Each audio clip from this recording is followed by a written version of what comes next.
What up, y'all? Appreciate you showing up, hanging out, listening to my dumb ass, like and subscribe.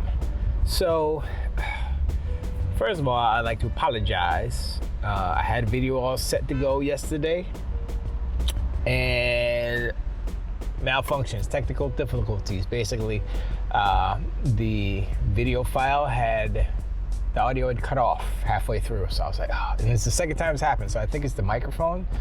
So hopefully it doesn't happen this time again today. But anyway, I'll just go and repeat what I said, paraphrasing, of course, from yesterday, which was Cliffy B talking shite. Well, he wasn't talking shite, but he was talking about, oh, call me, you know my number. I want to be a consultant on Gears of War, the new Gears of War. And he thinks that Gears of War should have a reboot like God of War 2018 did. And I had said that wrong and wrong. One, Gears of War doesn't need a reboot. This is why. God of War 2018 wasn't a reboot. I mean, look, I'm not a dev. I mean, technically I am, but I'm not a lead. I'm not a director. I'm just a sound guy. But even I know that God of War 2018 was not a reboot. Okay, reboot indicates that, or suggests that you go back to the beginning and redo everything from the beginning, the inception of the creation of the game, which would be God of War 1, which was him and his daughter dying, and he gets the gray skin with the ashes of the whatever, blah, blah, blah, right? That's what that is, right? That's not what God of War 2018 is. God of War 2018 is, he is gone from Zeus and them, and he went to go mess with the Ragnarok dudes. That, to me, sounds like a sequel. It is a continuation of Kratos' journey. He's an old man now. He's got an old dad beard now. Before he was a sad dad. He wasn't sad, he was an angry dad. Now he's a sad dad. Still angry, but more sad than angry. And you get the beard. He's got a dad body and everything. He's not as fit as he used to be. He's growing older. So when you call it a reboot, it's a little bit disingenuous. It's not accurate. And so first, like, if imagine I'm working at Microsoft and Cliffy B says all this stuff and we're having a meeting about it, right? We're like, yeah, you remember what Cliffy B said? Like, yeah, he wants us to call him and he's calling that game a reboot. I don't think we should call him because he doesn't even know what a reboot is. Did he look at the actual pieces of that game? Just because the presentation is different, that makes it a reboot? No. They changed the camera angle. They made it more cinematic. They put a whole bunch of QTEs, which there was QTEs in the first one, the first three too, first four, excuse me. But you know, they made it more cinematic for the most part. That's kind of what they did. You know, by changing the camera angles and doing all the things that they're doing, right? More acting, more mocap, all that good stuff. It is an evolution of God of War from Ascension to God of War 2018. It's not a reboot. Anybody who says it's a reboot gets a digital slap across the face by me, okay? So slap, Cliffy B, you got it. Because you're foolish. That's why they're not calling you. Because you don't know what you're talking about. I mean, you get props for making Gears of War and creating all the dope systems in there, but you're only as good as your last effort. You're only as good as your last game. You're only as good as your last album. So, yeah. Anyway, that was the main gist of that. Cliffy B talking shite. There was other stuff. I mean, I was just listening to. They're doing this crossover thing. This is how bad Sony is. Sony's hurting bad. The ponies are hurting bad. Kind of funny, and IGN are joining forces, you know, in the guise of, oh, we're doing this for Extra Life and stuff. Sure, they're doing it for Extra Life. I'm not going to disparage that. That's cool. Whatever anybody does for Extra Life, it's all good. But they did it for the XCast. They did Podcast Unlock and XCast join forces and blah, blah, blah. I was like, okay, that's it's like a mashup podcast or whatever. Oh, whatever. Now they did it for PlayStation. So it was Podcast Beyond and PS I Love You XOXO. And I was like, and what what their topic was, they did like the best PlayStation game, the PlayStation games for 2024, what's coming out. And they literally said everything that wasn't first party. There was no they said, oh well, hopefully what were they saying? Some game that's like really far, like Wolverine. They weren't really hoping on Wolverine, but it was something else. I forgot what it was. And I'm like, y'all are grasping. Y'all ain't got no game. I mean, they literally got no games. And even if Foam Stars and stuff comes out, it's still third party. Just because, you know, they paid for exclusivity, or they paid to not have it on Xbox. Let's just be real. So that's not really an exclusive. It is console exclusive, but you know, they paid for it not to be on Xbox. That's their exclusivity clause. That's how they do exclusives this generation. And that's what's gonna happen from now until I'll probably say the next AAA PlayStation 5 game is gonna be 2025 if you're lucky.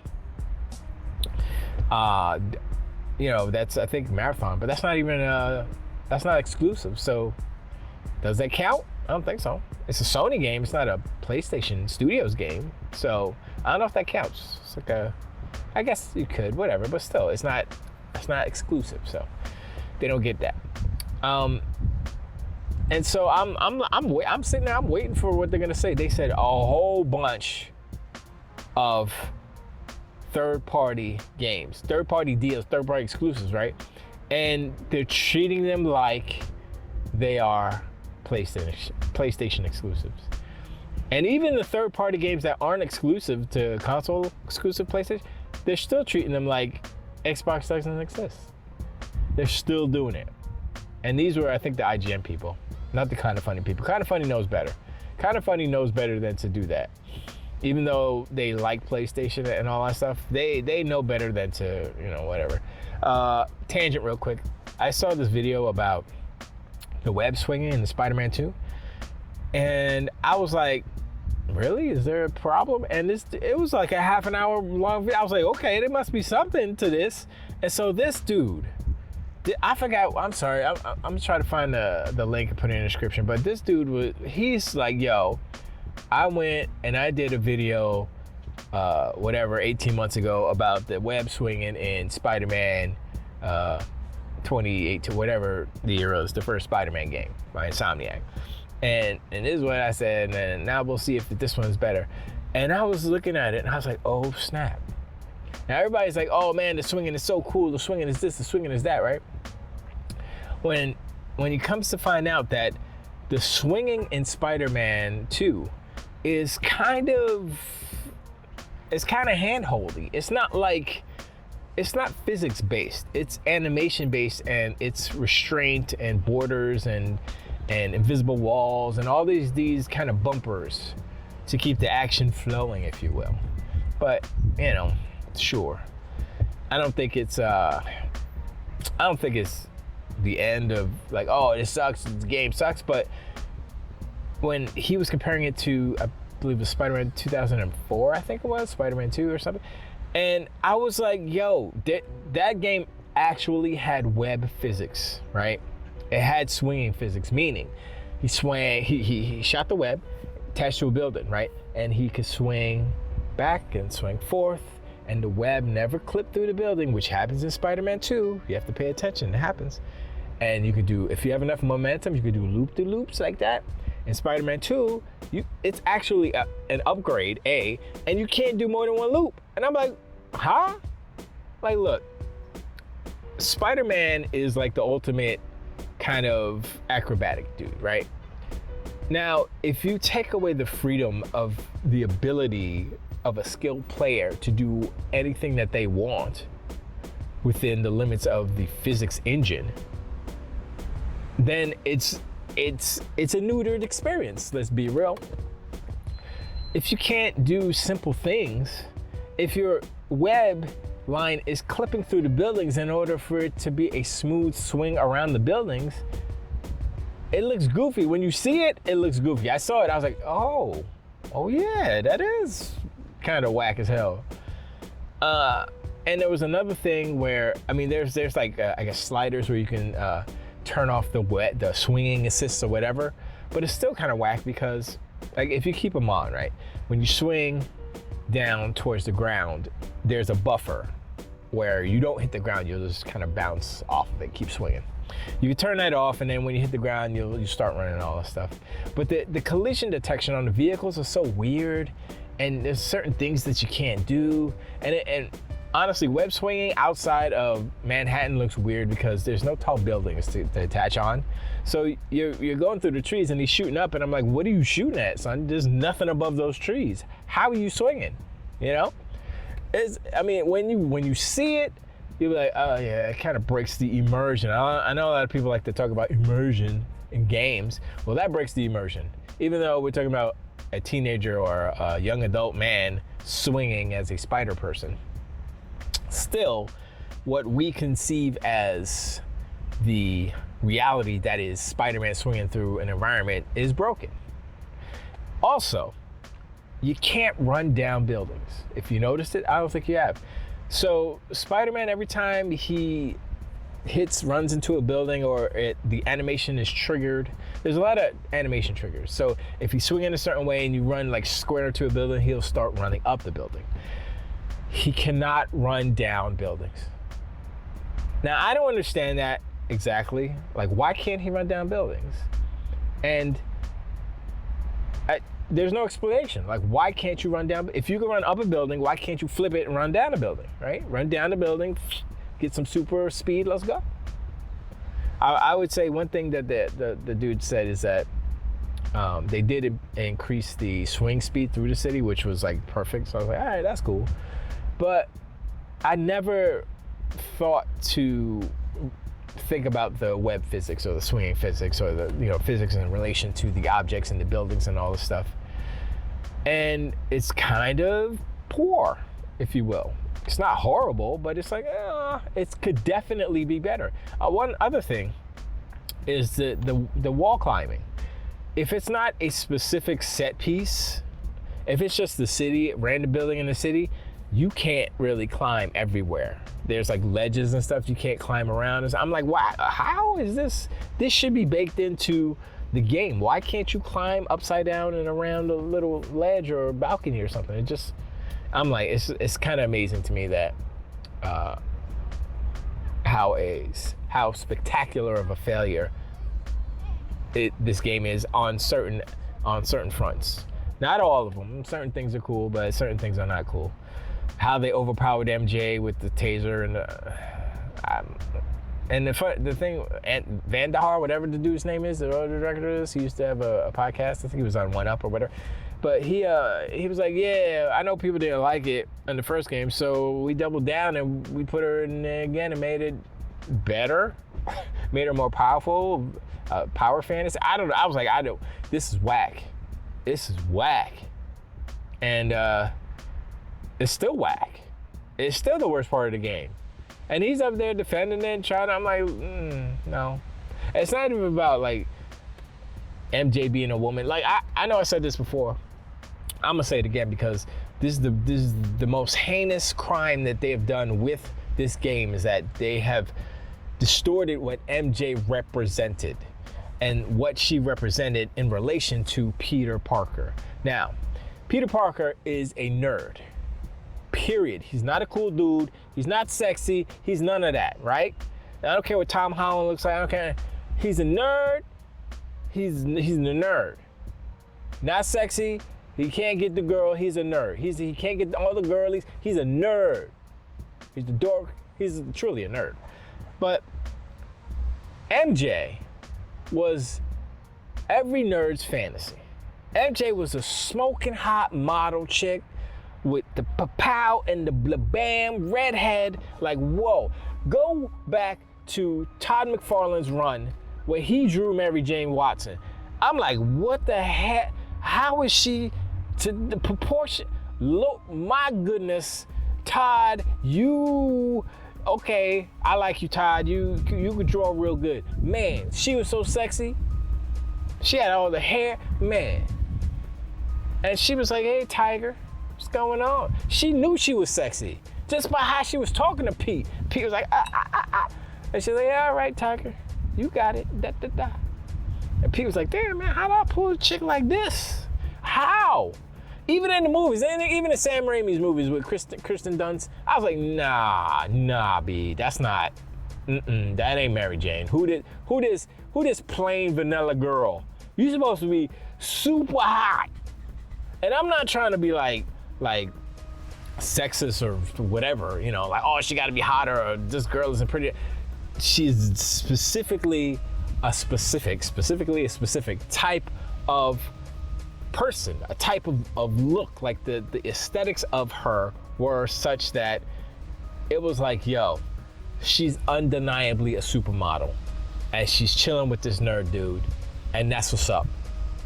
And they have distorted that whole kind of through line from the movies, started it, and now this game is like, yeah, she's just a regular person. She looks like the writer, one of the writers. I was like, why does she look like the writer? Why get a supermodel to model Mary Jane Watson so she's a model, so she's fine. So she's super fine, and it actually worked. The actual dichotomy between the super fine model and the nerd who doesn't really think he deserves a super fine model, but he's got her because it's about the personality and not about, I don't know, anything else. You know, that's the whole thing about that. It was a not a power fantasy, but it's a fantasy for the nerds, and now that is lost. That's not even part of the game or the movies anymore. And I'm like, what happened? Is that like a woke type of thing where it's like, oh, you can't have a super sexy redhead on there, you know, being all sexy with the boobies all big and the booty big. You can't do that. And like, why not? That's the original character. That's the whole point of Mary Jane. You know, we might as well just throw Gwen Stacy in it. Why you gonna put like Pathmark Mary Jane in there? And you know, you need to have that. I was gonna say Whole Foods Mary Jane. You know what I'm saying? You need that BJ's? No. What's the best grocery store? I guess Whole Foods. I said Whole Foods. Whole Foods. Anyway, point is that upset me. I know I talked about that before in another video, but still, it's a little annoying. And the fact that he doubled down on the missions themselves, the fact that he got that wrong, and he doubled down on the missions.